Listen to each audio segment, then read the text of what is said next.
ભગવાન સ્વામિનારાયણની કૃપા અને આશીર્વાદથી એક અદ્ભુત ગ્રંથ લખાણો જેનું નામ છે ભક્ત ચિંતામણી.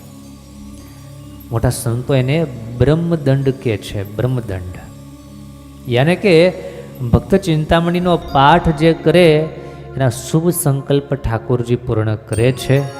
એવા ઘણા બધા હરિભક્તોના અનુભવો પણ રહ્યા છે. હજારોની સંખ્યામાં એવા અનુભવો છે. લાખોની સંખ્યામાં ભગવાનના ભક્તજનો પાઠ કરે છે. આખી ભક્ત ચિંતામણી ચમત્કારિક છે. આખી ભક્ત ચિંતામણી એટલે કે ભગવાનના સુખથી ભરેલી છે. એ ગ્રંથ અદ્ભુત ગ્રંથ છે. નિષ્કુળાનંદ સ્વામીએ એમાં જોરદાર ભગવાનની કથા લખી છે. પણ એ ભક્ત ચિંતામણીમાં 164 ચેપ્ટરમાં 142મું પ્રકરણ યાને કે ગોપાળાનંદ સ્વામીનું પ્રકરણ એટલે આખા એ ભક્ત ચિંતામણીમાં એક વિશેષ સ્થાન જેને પ્રાપ્ત થયું છે. ભક્ત ચિંતામણીમાં અમુક પ્રકરણ એ બહુ સારી રીતે ગવાયેલા છે. એમાં એક તો ત્રિપત્રી, મહારાજનો પત્ર, મુક્તાનંદ સ્વામીનો પત્ર, રામાનંદ સ્વામીનો પત્ર જેને ત્રિપત્રી કહેવામાં આવે છે, એક મુમુક્ષુ, એક સંત, એક ગુરુ, એ બધાની વાત એમાં આવે છે. ત્યારબાદ મહારાજના પરચા પ્રકરણ છે એ બહુ અદ્ભુત છે. એમાં પણ 142મું પ્રકરણ મહાઅદ્ભુત છે. 64મું પ્રકરણ ભગવાનનું એ પણ ભક્ત ચિંતામણીનો જ ભાગ છે. મહાબળવંત માયા તમારી જેણે આવરે આ નર નારી એવું વરદાન દેજીએ આપે એહ માયા અમને ન વ્યાપે. બહુ સરસ ભગવાનનું પ્રકરણ એ ભક્ત ચિંતામણીમાં આવે છે.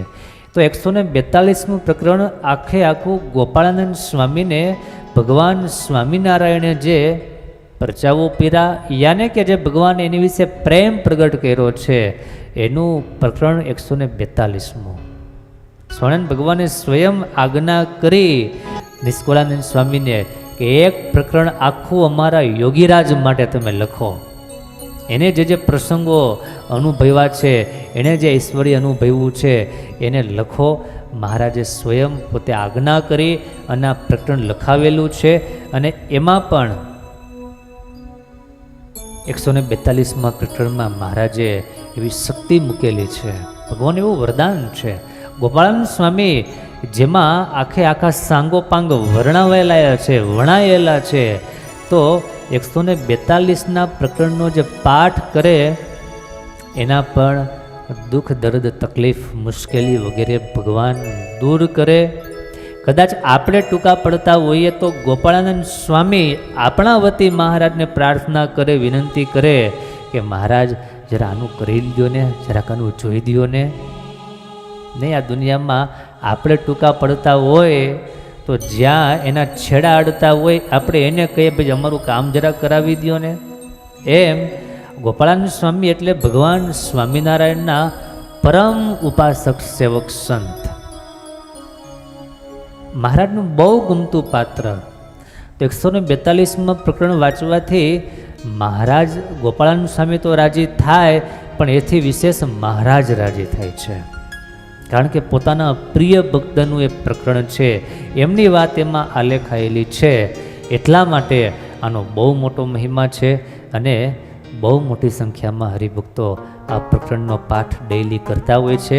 હું આપને પણ ખાસ આગ્રહ કરીશ. 142મું પ્રકરણ બહુ વાંચવા જેવું છે. માત્ર 53 કડીઓ છે. એમાં 53 કડી વાંચવા જઈએ તો 8 થી 10 મિનિટમાં બહુ આરામથી પાઠ થઈ જાય. તો આપ સૌ હરિભક્તોને ખાસ ભલામણ, સકામ ભક્ત, નિષ્કામ ભક્ત બધાને માટે. નિષ્કામ ભક્ત પણ આનો પાઠ કરીને ગોપાળાનંદ સ્વામીને પ્રાર્થના કરી શકે હું મહારાજને ગમું એવો થાવ.